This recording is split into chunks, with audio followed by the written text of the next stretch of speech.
of committee members are present, and note that the media has been given proper notice pursuant to the Freedom of Information Act. The first agenda item is a 50-foot ingress, egress, and general utility easement at Whitesville Elementary property. Mr. Jackson, you are recognized. Good evening, Chairman McQuillan, board members. As you mentioned, the administration received a request for a 50-foot egress, ingress on Gilliard Road near our Whitesville Elementary School. You have a schematic, but I wanted to pull this up because it's a little bit better graphic for you. This is Gilliard Road.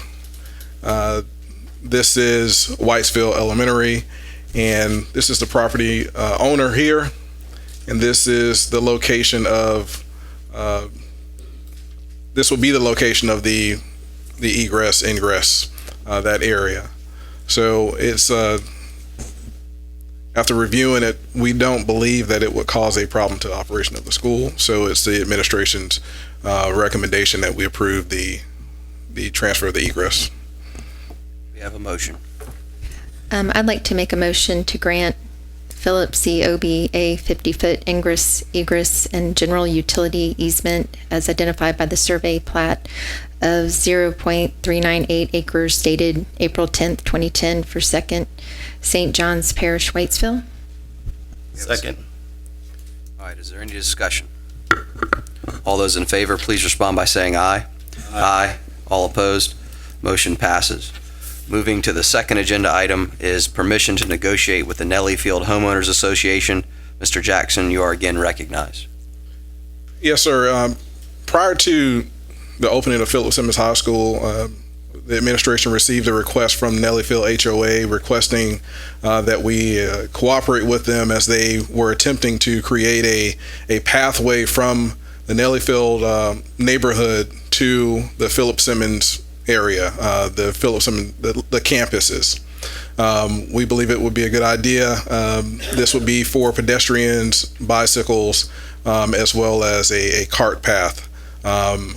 Right now, they're talking about restricting the access to during the school hours and prohibiting that outside of school hours to kind of create some control there. They really don't want it to be a major thoroughfare, but they do like the idea of creating a safe passageway for students to and from school. At this point, we have not gotten very far as the discussions go, because a major area that they're proposing the path go through is not developed just yet. And we also have not come to a determination of the proper way to convey that area, if you will. So the administration is requesting permission to negotiate with the Nellieville HOA so that we can determine the best path, possible way to proceed. Do we have a motion? Mr. Chair, I'd like to make the motion to grant administration permission to negotiate with Nellyfield Homeowners Association. We have Second. All right. And let the record reflect I'm recusing myself from this motion as my firm represents the Nellyfield Homeowners Association. All in favor of this motion, please respond by saying aye. Aye. All opposed? Motion passes 2-0 with me recusing myself. Third agenda item is the quarterly construction update. Mr. Jackson, you're again recognized. Yes, sir. Mr. McQuillan, I'd like to invite Mr. Gene Sides, our Director of Planning and Construction, up to the podium to present our construction update.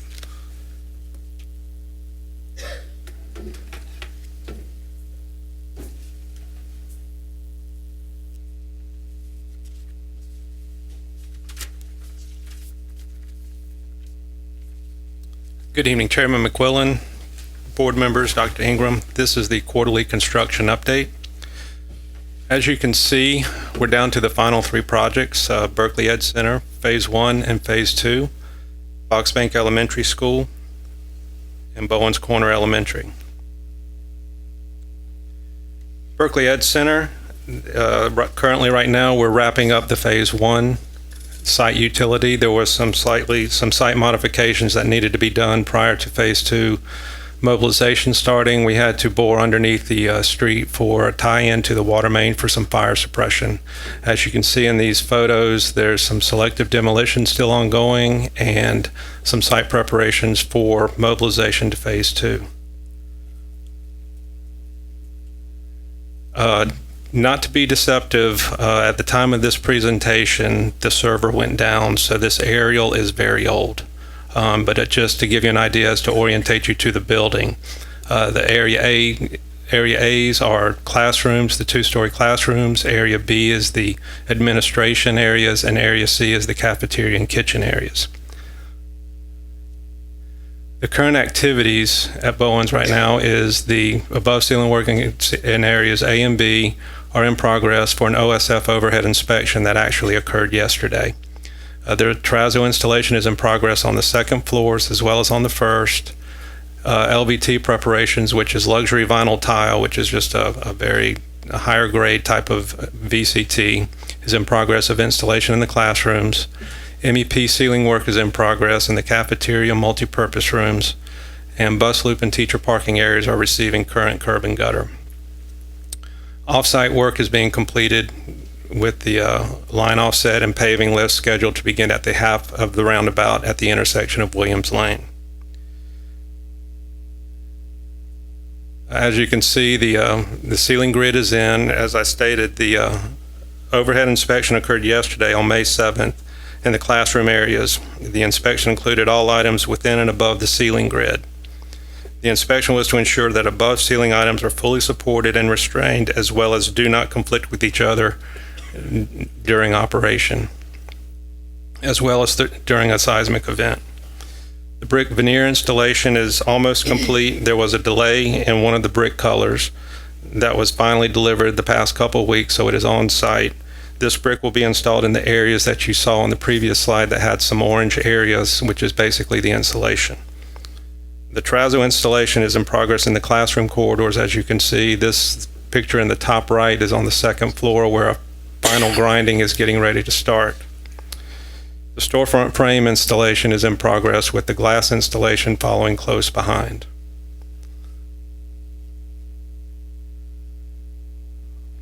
Fox Bank Elementary School. As with most presentations, the photographs in these presentations are kind of outdated, but this is the most current aerial that occurred last month. At the top is the main entry, which is on Fox Bank Plantation Boulevard. To the right is the kindergarten wing. To the left is the first grade wings. Those are on the first floor with second and third grades on the second floors, and the cafeteria and bus loop at the bottom.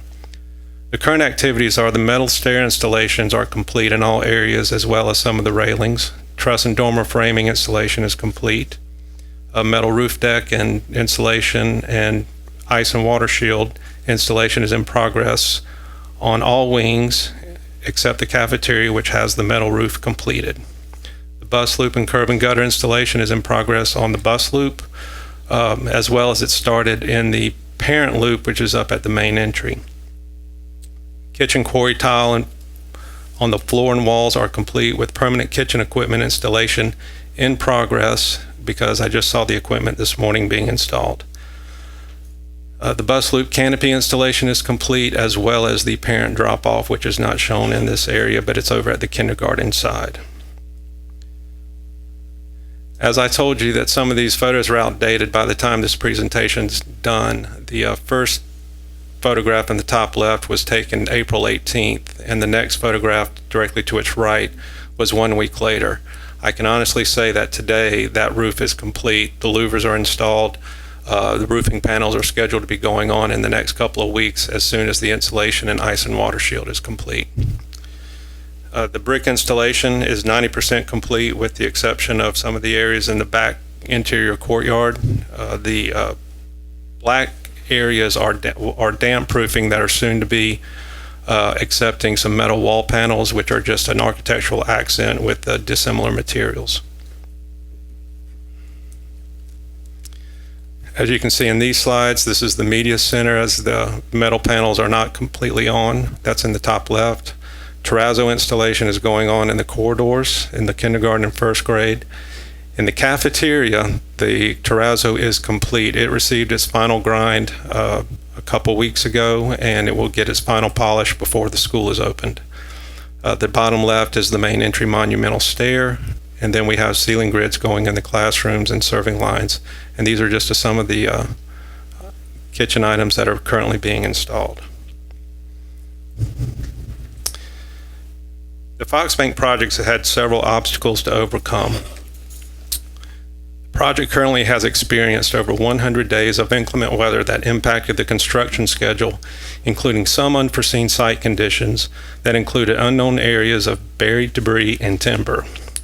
Due to these impacts, the contractual obligated completion date is November 12, 2018. But due to the contractor's commitment to the school district and current acceleration practices, the school will open in August of 2018. Due to the requirement for additional muck and fill for unsuitable soils and unforeseen buried debris, the owner's site contingency needs to be increased by an amount of $350,000 to ensure proof roll of compaction requirements are met and/or exceeded. This additional funding will be acquired by funds from other accounts within the project whose funds were not exhausted and no longer are needed. This increase does not increase the contractor's construction cost, nor does it increase the improved overall project cost. It is utilization of leftover funds and does not impact the bottom line. And these are just a few of the events. The April 23rd event are pictures on the two left. As you can see, when it rains, it's pretty impactful. And then the photos on the right are the buried timbers that were discovered during the excavation for the main entryway.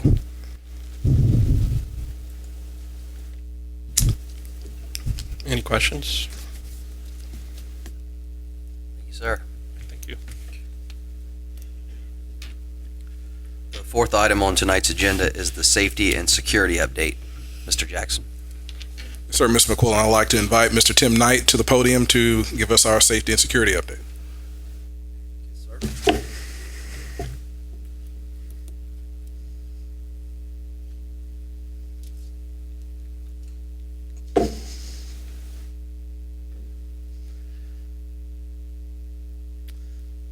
Thank you, Chairman McQuillan, members of the board, Dr. Ingram. Thank you.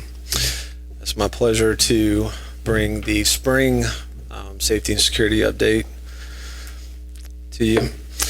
A couple things. Again, this presentation is really just some highlights of what we've been doing.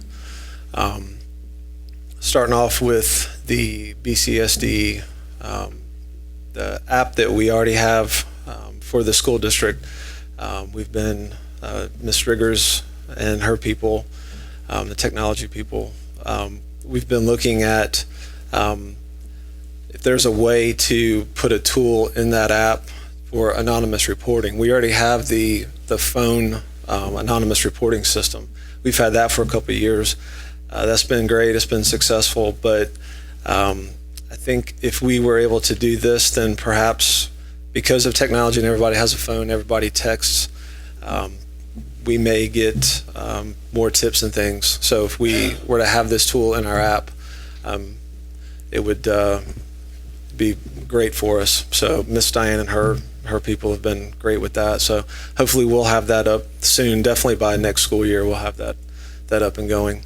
You all know about the clear bag, no bag policy, that procedure, I should say, that we went to back in October. We used Goose Creek High School as our pilot school. It's our largest school in the district, and it was very successful. So we decided to expand those procedures to all winter sports, and then now they're in all spring sports, and we'll continue with that. We've got a lot of positive feedback from that, and that's just that was an initiative that we took that was free. It didn't cost us anything. All we had to do was really just put some signs up, and that was all the money that we spent to do that. So, and then improving physical security. Again, this is Mr. James Thomas, Mr. Gene Sides, their folks. They do all the heavy lifting with this. We are constantly adding fencing and gates and things like that to just improve our campuses.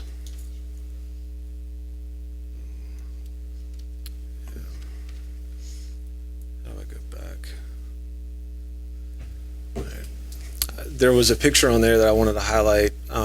Stratford High School. I know that's been a source of question for the last year and a half or so about their secured front entrance. And we'll have that hopefully completed in the next few weeks.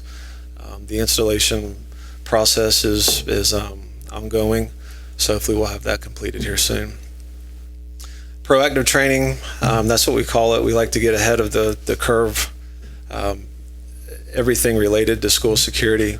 If you remember 2 years ago, we brought in the FBI to conduct some gunfire training, some active shooter training with our teachers during the Berkeley conference. It was called something else 2 years ago, but this year was the Berkeley conference.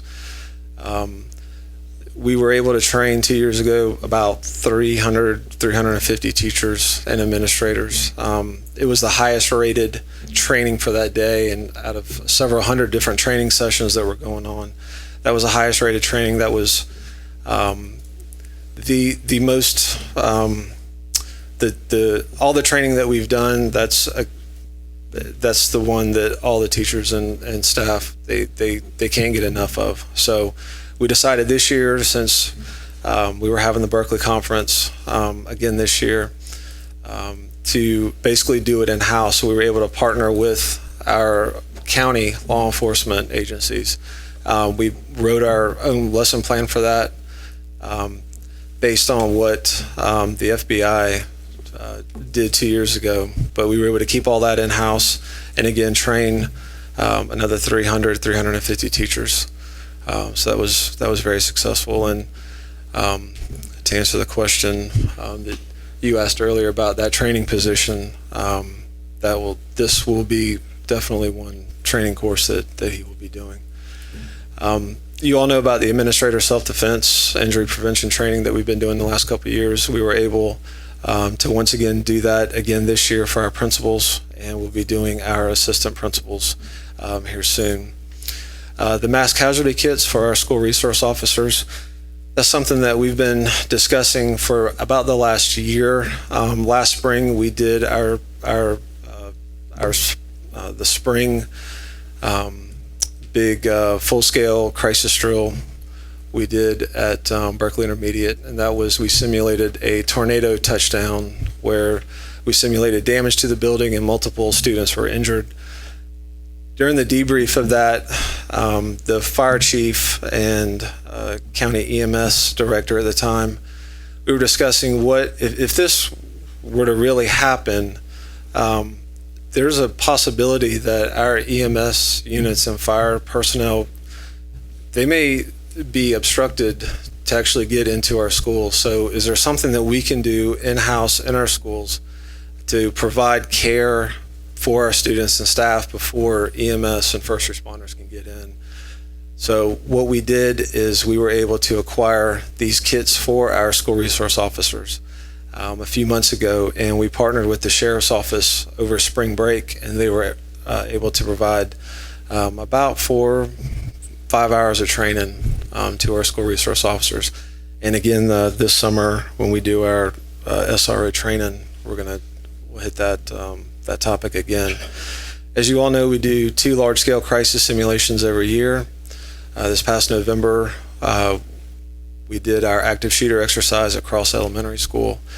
Again, we focus on collaborating with not only law enforcement, first responders, but different other agencies as well. And this also helps us, this helps our staff, this helps our teachers to get a hands-on feel for what they need to do in different types of situations. So typically every fall, or for at least the last 4 years, fall is where we focus on the active shooter exercise.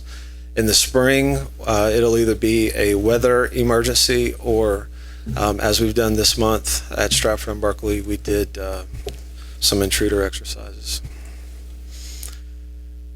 And lastly, our school resource officer training program, we started this 4 years ago.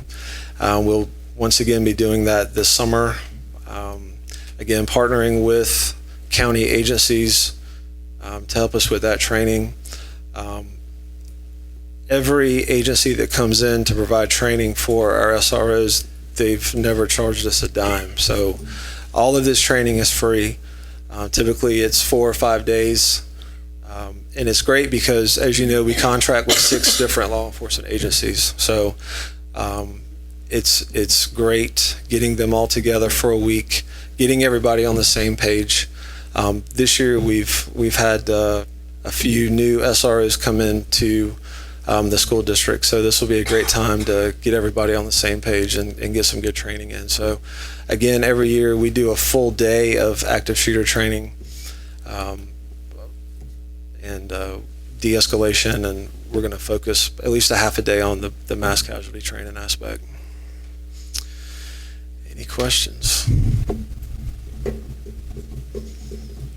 Just a quick comment. I noticed the fence y'all put up at Hanahan High School, and that was a good security feature on the back of the hill where Yes, you sir. could just come into the back.